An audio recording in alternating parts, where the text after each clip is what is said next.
Hey, well, hello everyone. Welcome here to a Mythwind live stream. How's it going, Nathan? It's going good. Good. Hey, well, we're here to answer questions. So if you have any questions, feel free to post them in the YouTube chat. People will be kind of joining in over these next couple minutes here. And yeah, it was Thanksgiving weekend here in Canada, so we all had a long weekend, which was fantastic. Nathan, maybe share a little bit. How's been your first Kickstarter experience? It's been, I went in with a little bit of expectation just based on we had great community engagement before the campaign went. Um, but you never really know, so I was sort of prepared for nobody showing up or lots of people showed up, and thankfully it was the latter. Um, and yeah, it's been wild. I mean, what are we at? It's over 7,000 backers right now. So or 7,500 backers. So it's just totally kind of humbling that that many people are excited about the idea and the game, and gets me really kind of charged up to create something that's worthwhile for all the people that are putting their faith in us. Yeah, yeah, it's great. Um, oh yeah, Nicole's mentioning that she loves the toque or beanie if you're an American. It was cold this morning when I took my dog on a walk, so I I wore a toque. Hey, well we posted a thread in Board Game Geek yesterday about asking questions, and Nathan and I want to walk through these questions and potentially dive into some other elements that we've been thinking about. So much good feedback from the community over this past week. We've been kind of following along. People have been play testing the game. We've been brainstorming different ideas on how we want to continue our iteration and continue our development. And a lot of these different kind of different pieces, and so we're thrilled about how where we are, and where we're going. And kind of a fun note for us is that our the last campaign I ran, which Nathan was the writer on, Stars of Icarios. We just surpassed the number of like total backers that that campaign had over its whole course of the campaign, just one weekend for Mythwind, and so that's great. All right, hey, let's dig into the questions.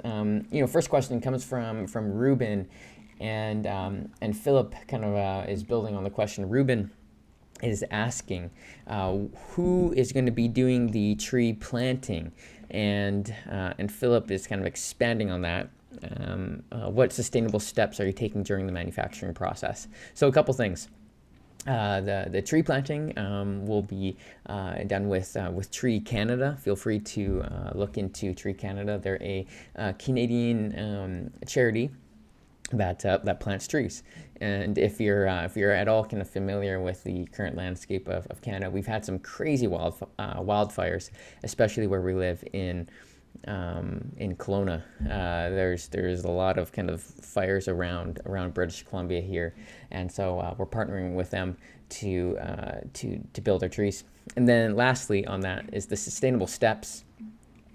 Our manufacturing partner Longpack has a lot of different kind of steps how they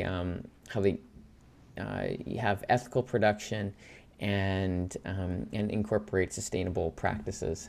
With partially recycled components, and a large part of Mythwind we want is long lasting game that you keep on playing, and then maybe when you finish playing you pass it along. It's kind of like an heirloom, so it's not a game where it's a one and done type experience. It is this evolution, and we think these long lasting well made products actually serve a great role in sustainability.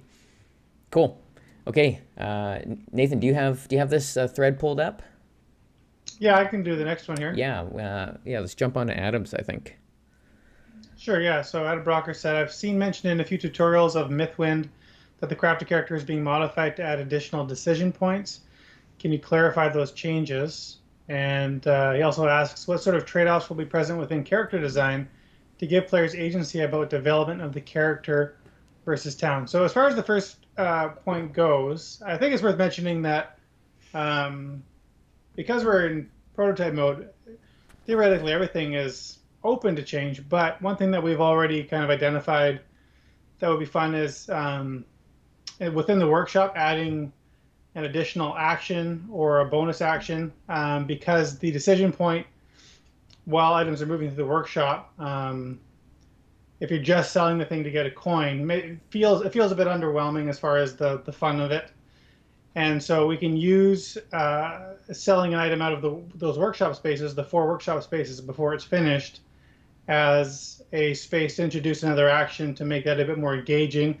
And that also allows us then to create more combos and more just a more dynamic decision space. So that's what we're looking at right now. But I mean, the feedback's been fantastic. I mean, I've seen some people say that the farmer and the crafter are the roles they really talk about, and often one has appealed to people more than the other, which makes sense, and which is part of the reason why we have these asymmetric roles.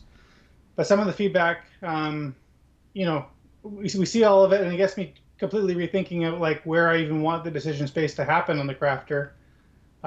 So I won't commit to anything else now, but I mean, sometimes I'll read something and it makes me kind of rethink the entire game a little bit, and then I'd step back and remember what our foundations are. But that's where we're at right now. But I would expect further evolution. And then the second part of the question was, what sort of trade-offs will be present within character design to give players agency about development of the character versus the town? So I don't know what the trade-offs would be necessarily. What we're trying to do with these 4 asymmetric roles, and just a quick recap: crafter is a bag builder, the farmer does polyanimal placement, the woodsman does sort of hand management. They're playing against their own little deck, and the merchant does as a market set collection style of game.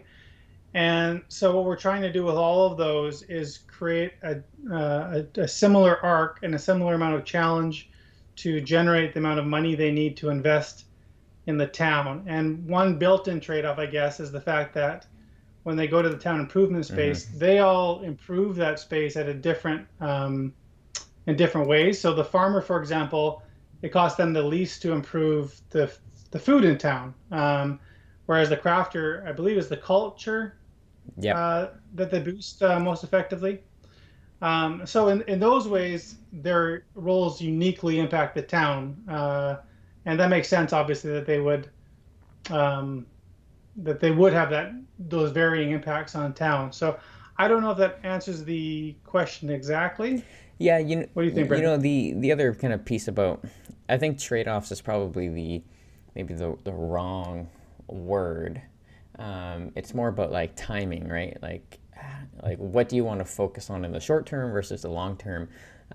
Because there is no set, game ends and you are, you haven't been able to do something. It's more like, okay, what do you want to prioritize? And do you want to prioritize kind of personal goals, or do you want to prioritize the goals of the town? And sometimes those will align, sometimes those won't. And so that's really, I think, where the trade-off ends up happening. And on the on the characters and stuff, the crafters, there's I think it's great. We've been seeing a lot of good feedback.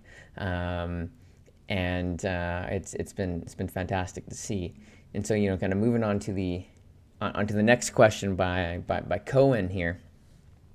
Cohen is asking, how will the town be different after each full playthrough? Will you always end up with the same group of the most advanced buildings? So the town is different in a couple ways. There is the story that's told. Unless you make all the same choices in the town, most likely the story that's told is going to be different throughout each play.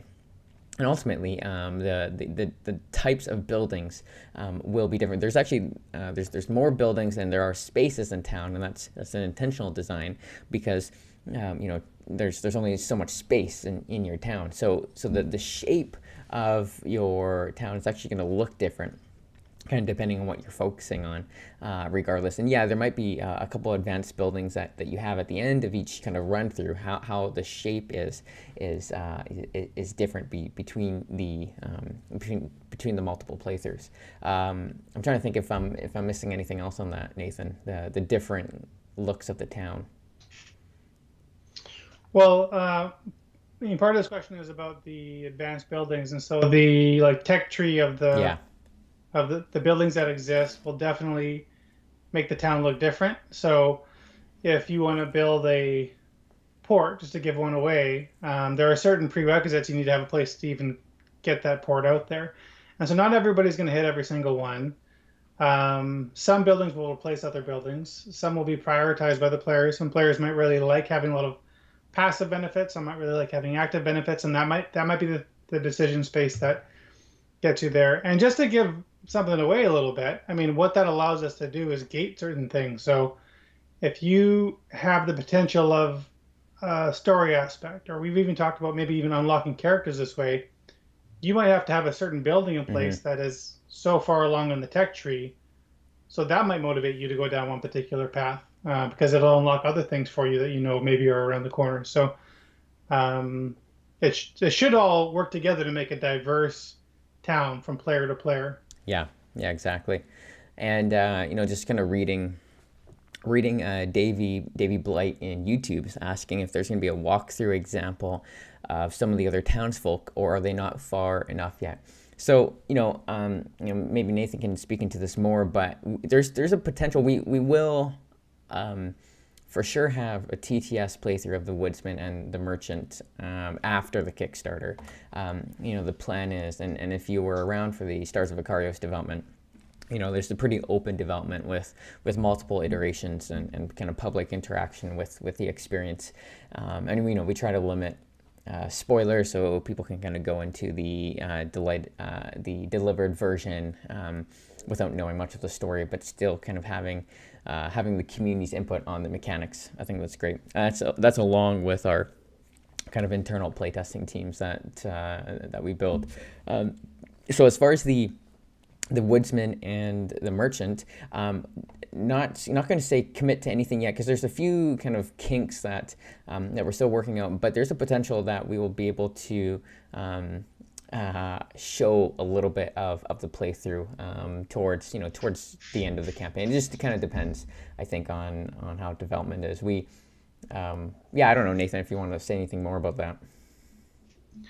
It may not have pretty art. Oh yeah. We're there's a couple things that our artists are still working on, but I think that we could. I mean, the Woodsman, to be honest, is probably closer conceptually to that point where we can reveal it, and I think works really well and is really cool. And I'm really looking forward to kind of scaling that into the game as well. So, I mean, I know that, like, if we just talk about it, it sounds quite abstract. And conceptually, I think it really does capture the idea of the Woodsman being in town, preparing for their exploration, and then disappearing from town as they're on their exploration. Yeah. And the rhythm of going back and forth. So, until people see the specifics, obviously that impacts how excited they might be about it. But yeah, right now we're not quite ready to show that, but maybe by the end of the campaign. Yeah, sweet. So Bernardo is asking, is there any possibility to add voice reading for all story events, a la Foreteller? So if we did like a voiceover narrative app, I don't think I would choose to go with Foreteller. I don't love how the app is structured for how I think I would want the stories to be told, and especially how Mythwind adds cards in based off of decisions and the town, and it's kind of reflective on a bunch of these different aspects. And so we would probably want to develop our own app for that case. And it's a question. Nathan and I, we think it would work really well, but we don't wanna jump ahead and commit to that before the end of before we kind of just figure things out on our end. We do have a couple of YouTube questions here, I think, that are good Yeah, let's go for and it. quick to answer. One of them is from Mr. Fless. He asks about whether it's possible to change the weather cards to custom weather dice. The only reason I would say that we're sticking to the deck is because it also serves as a turn Hmm. counter. So as you work your way through the deck, that's when you know a season is over. And so we could, of course, track that a different way, but that probably would require like board space, which we don't want to give up. Um, and Yeah, yeah. and there's also some iteration we're doing on the weather deck with the Winds of Magic expansion, mini expansion, where right now we have three different weather cards. There's cloudy, sunny, or raining. And so with the Winds of Magic, I believe we have a couple of different weather cards that actually have like double cloud or double sun, and so it changes up the cadence of seasonal events. And the easiest, if we have these extra cards, you don't actually make the deck bigger, you actually swap out existing cards. And so it's really easy to do that with cards, not easy to do that with dice. We'll also be including season tiles that are a little more punishing, Yeah, for lack of a better word. challenging. So if people do want to scale up, that's a good word. If people want to scale up difficulty, that would be an option too. And have kind of Yeah. even toyed with the idea that if you fail your goal, maybe you are stuck with the more challenging season or something like that. I know we're because it's an expansion, it's a fairly new thought process, but um, Yeah. yeah. And so then, Well, I was just going to say, did you have another thought? speaking to the difficulty, I can just jump into Jacob's question here on BGG. He's seeing a lot of comments about changing difficulties. Could you add different difficulty modes that scale the number of resources players get? Are there any maybe optional plans on increasing difficulty? So a couple notes about the difficulty.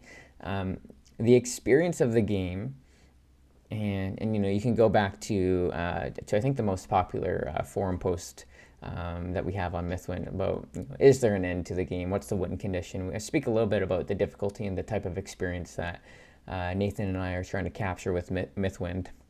Where does this kind of journey before destination piece? And often those who are looking for that kind of difficulty timer, in essence, because that's how we would have to introduce difficulty with Mythwind. If you don't complete something by the end of the season or by the end of the year, then this happens, right? There's a negative consequence, but then there's also the positive reward of getting that. And so, there's the thought about, could you add different difficulty modes that scale the number of resources a player get? Yeah, you could. I don't think that's a very creative way of introducing increased difficulty. It would just kind of make the game just harder linearly. I can't even say what word I'm trying to say. But There's your difficulty. yeah, but I do think there is room to have a little bit of like a hard mode for those who are looking for it. So this doesn't change the experience of the game, but what it has the potential is changing the experience of kind of that countdown clock for some players, because some players kind of need that sense of urgency. And we haven't kind of dug into exactly what this would look like. But I think it's really easy to kind of shape the difficulty by increasing the kind of like the type of goal that players have to do. Kind of off the top of my head, maybe it's like instead of having to complete one goal, there's like two goals, and there's the negative consequences are like that much higher. And so you get this real kind of guided approach where it's just tougher, but these are things that Nathan and I have to work through, and I think there's room for the kind of increased difficulty besides having like harder puzzles for the player, harder games, maybe having a harder external kind of challenge. Nathan, I don't know what your thoughts are on that. Well, that's we're trying to find the sweet spot on that in the core box particularly, and our one of our pillars of gameplay is just the enjoyment of the gameplay loop, because we're not going to, like, in the core box, we're not intending to introduce some kind of foreign agent that you are working against, that is like an invader or something like that. um, and so we talked before about how you're not working against the board, you're really working with Mm-hmm. it. And so scaling difficulty within that probably has to do with goals and achievements. um, Davey on YouTube asked about adding personal achievements. We actually have that in the rule book. That is something that you can pursue. Um, I think that once we kind of find that really nice baseline that is that core experience we want to provide, then we can kind of pursue other ways to make it more challenging if we want to through other modules. And there could potentially be a lot of ways to do that, because there's a lot of ingredients to the game. We can make them more scarce or harder to get, or we can um, just make it more challenging to achieve certain things. Mm-hmm. But I think one of our core values with the game is creating a nice, relaxing core gameplay loop that is fun and relaxing. And I'm using the same words over and over No, again, because but that's the yeah. themes, and Davey, you mentioned it, was talking about adding an achievement tracker to the game, and the reality is we have a pretty solid achievement kind of list for both the town. The town has a separate kind of list that players can work towards together. And then each character will have a set of achievements that when completed unlock something fun. I want to speak a little bit about the dice. So Nathan and I, we are committed. Actually, you know what? I kind of gave uh, gave one of our graphic designers kind of an extended weekend. I'm going to text him right now, because we are. I'm going to rework the sprite and the worker dice to have kind of a different shape, so a little bit more custom. So I'm actually going to text him right now as Nathan. I think, yeah, go out of Cody's question, Cody's first question on or first two questions. I think could be great to be addressed. Sure. So Cody asks if we could go into the decision of deciding to keep the workers there after they are expired versus having them disappear after they run out of pips and having to re-earn them.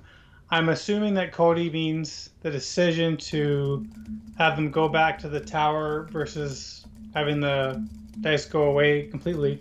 So, I mean, thematically, first of all, these are sort of representative of the population that is living within Mythwind. So we do still want them to exist, and while they are in the tower, or and representing that population, they are also a trigger for certain things that happen in town. So you might have an event card that says if you have more workers than sprites, A happens. If you have more sprites than workers, B happens.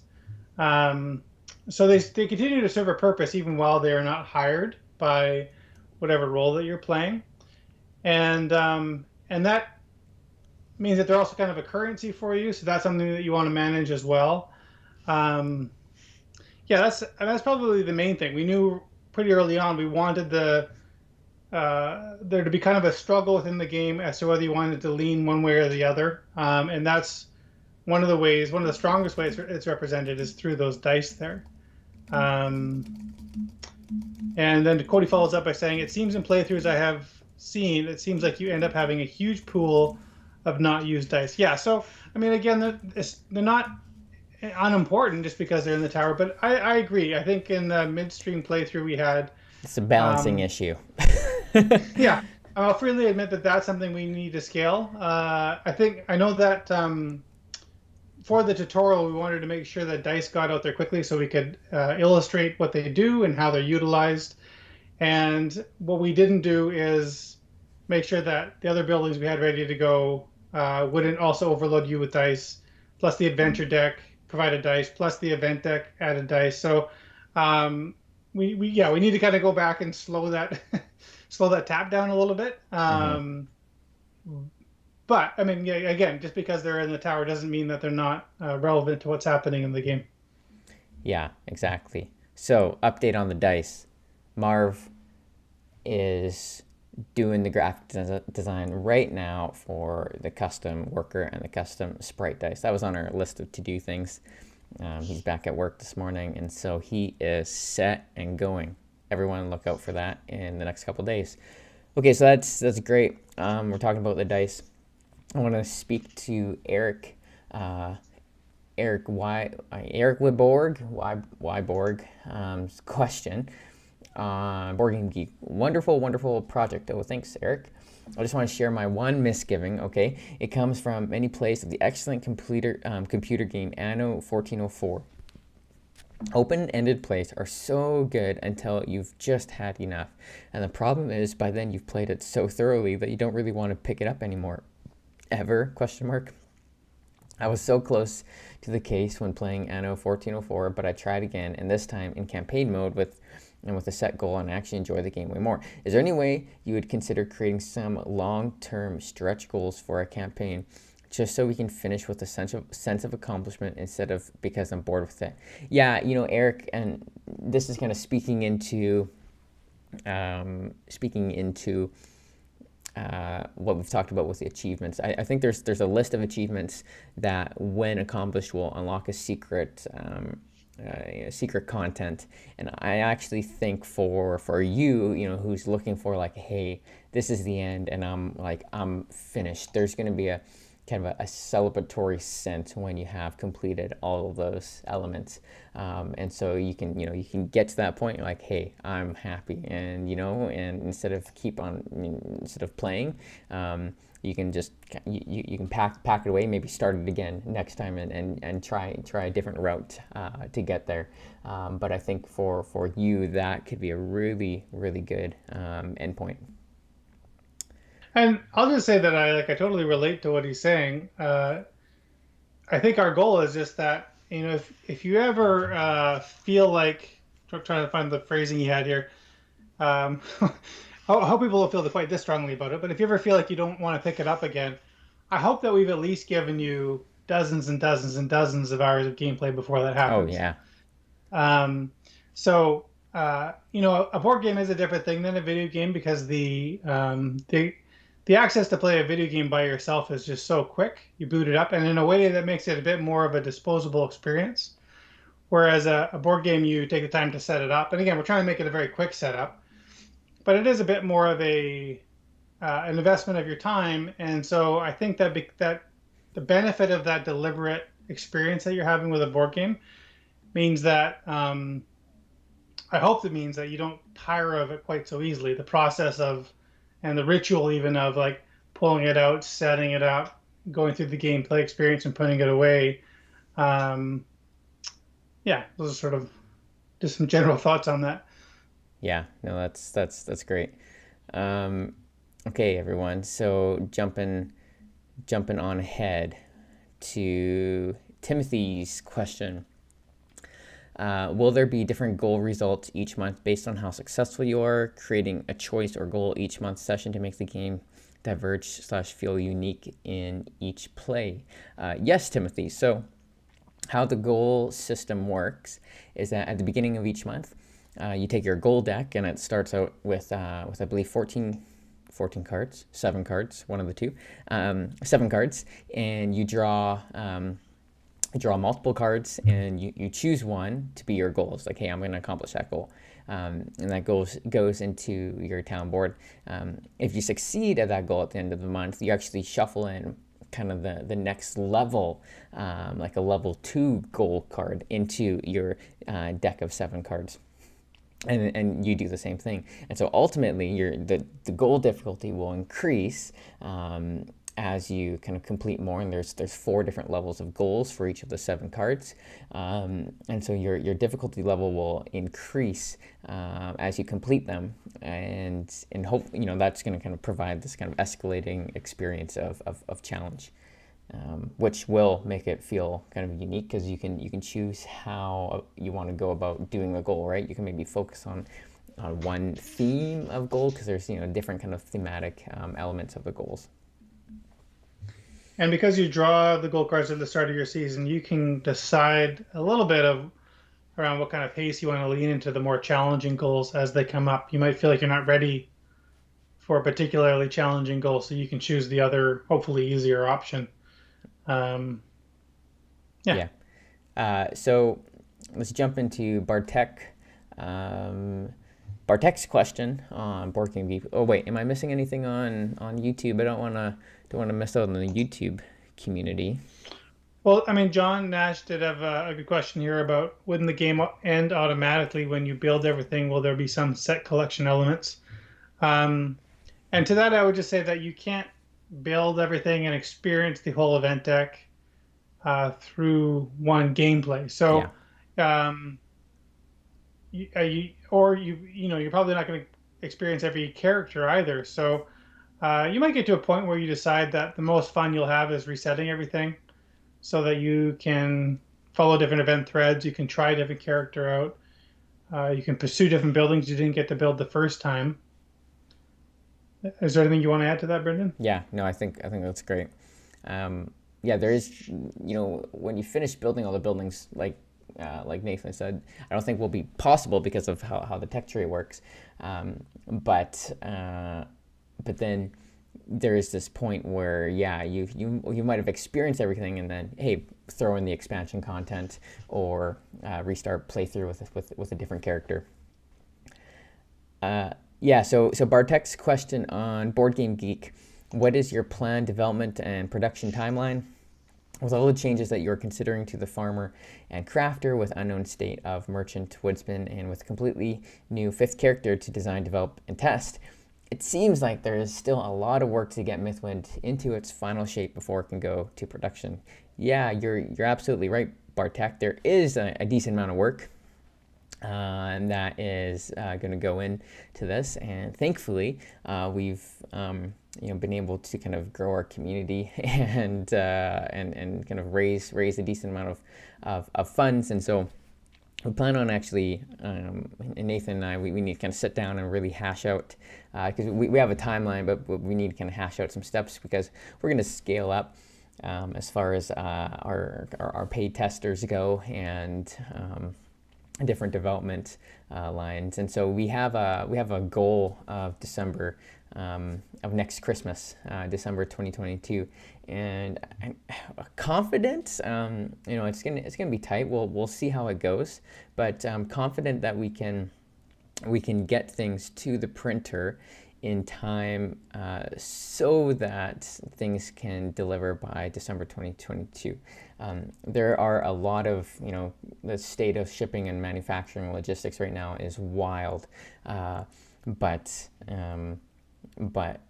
currently, if things go well on their end and things go well on our end, as we get into kind of continued rigorous playtesting, we might realize that there is some hurdles that just take longer than we anticipated, and that's that's the state of production and iteration for game development. And I think it's worth saying too that the opportunity in giving ourselves that amount of development time is that we can be agile and respond to community feedback and interests, and that discussion will keep on going post Kickstarter. And I think that the final product should obviously be a much more refined thing than the prototype. Yeah. That's literally the reason why you have all the development time. So I'm very happy with kind of the bones of the game that we have, but I feel really confident about how productively we'll be able to use that development time. Yeah, and that's, at the end of the day, we're going to make sure that the game is, fun, balanced, and uniquely Mythwind before we ship it. And so that's something that's committed. We're not going to rush to ship something if we don't feel good about it. And so that's kind of what our commitment is to that. Oh, hey, thanks, Bartek, for for jumping on YouTube. Happy that you were on Board Game Geek and YouTube. Well, I think we've gone through all the questions. Half an hour, 40 minutes later, Brendan's screen is frozen at the moment. So looks like nobody has. It's in a really funny spot that it's frozen. I'm not too sure why it's frozen, everyone. Sorry. And this is, I think, probably a good time to close this live stream. We'll have more of these going forward. And stay tuned. I think tomorrow we're going to release the vote for the for kind of some character artworks for the innkeeper. Hey, we're doing the innkeeper, Nathan. We didn't even talk Yeah, about that. that's true. Yeah, right. That's That's incredible. cool. Yeah, it's incredible. I think it's actually going to fit really well um, with the roles that we currently have. Um, some really fun stuff. Excited to kind of hear as the innkeeper kind of get some brainstorm ideation throughout this month. Yeah, we've already got some gameplay suggestions on the Kickstarter update comments. So, yeah, gonna have to still go through and kind of compile all that stuff. Yeah. But it'll be cool. I'm looking forward to kind of rolling that out during the campaign. We can kind of show that community back and forth in real time, how the character gets developed. There is one more question I just want to address on Wolfgang.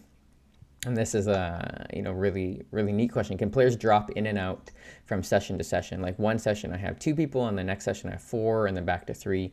Yeah, absolutely. And maybe we need to highlight this more. Is that we need to showcase that you can hot swap roles, because the characters develop independently of the town. The town can kind of stay as kind of like the unifying thing, and the characters can join in and out as you play. And so you can even switch between the characters, develop them independently of how the town develops. So yeah, you can play one session with 2, one with 3, back to 1, up to 4, all while developing the town together in a fun way. Cool. All right, everyone. Hey, well, thanks for joining, and we'll see you around. As always, feel free to kind of comment, and Nathan and I and Kev, we'll try to get to answering you as quick as possible. Awesome. Thanks, everyone.